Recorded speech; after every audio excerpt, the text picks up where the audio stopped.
Hi friends, எல்லோரும் எப்படி இருக்கிறீங்க? நல்லா இருக்கிறீங்களா?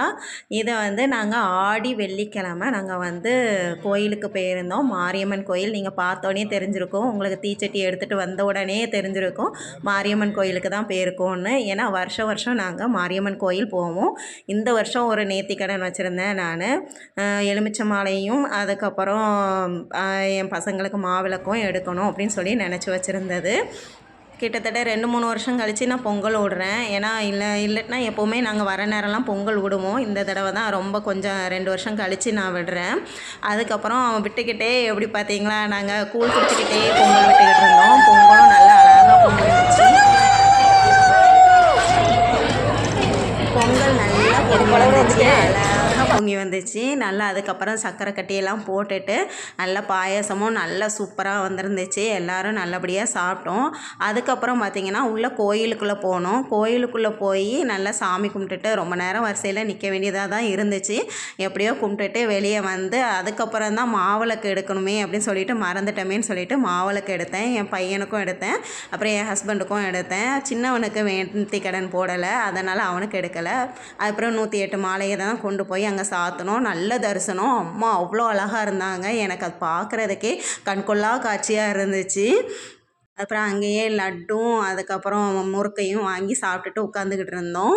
அதுக்கப்புறம் தான் நான் நிறைய கோயில்களில் இப்போ பார்க்க ஆரம்பிச்சிட்டேன். தமிழ்நாடு கோயில்கள்னாலே மேக்ஸிமம் பார்த்திங்கன்னா எல்லோரும் காசை வாங்குறதுக்கு தான் அங்கே இருக்காங்க அப்படிங்கிற மாதிரியே இருந்துச்சு.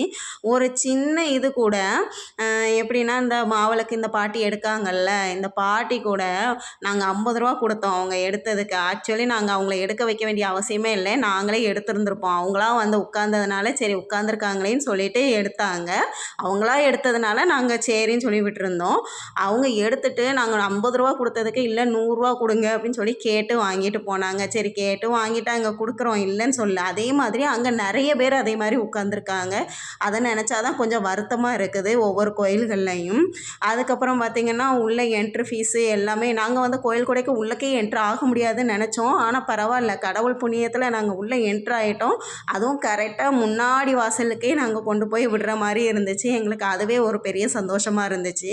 அப்புறம் போகிற வழியில் மழை பெஞ்சுது. அதுக்கப்புறம் கொஞ்சம் தூரம் தள்ளி பார்த்திங்கன்னா மழை இல்லாமல் போயிடுச்சு. வெயிலுக்கு இது கொஞ்சம் இதமாக இருந்துச்சு.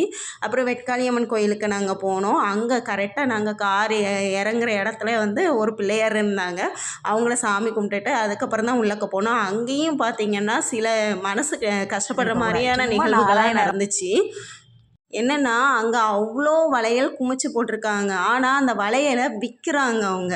வந்தவங்களுக்கு விற்கக்கூடாது அப்படிங்கிறது கோயிலுக்கு தெரியாதா இல்லையான்னு எனக்கு தெரியல. அதை விற்று தான் அவங்க காசு பார்க்கணுமாங்கிறதும் அது கிடையாது அவங்களுக்கு.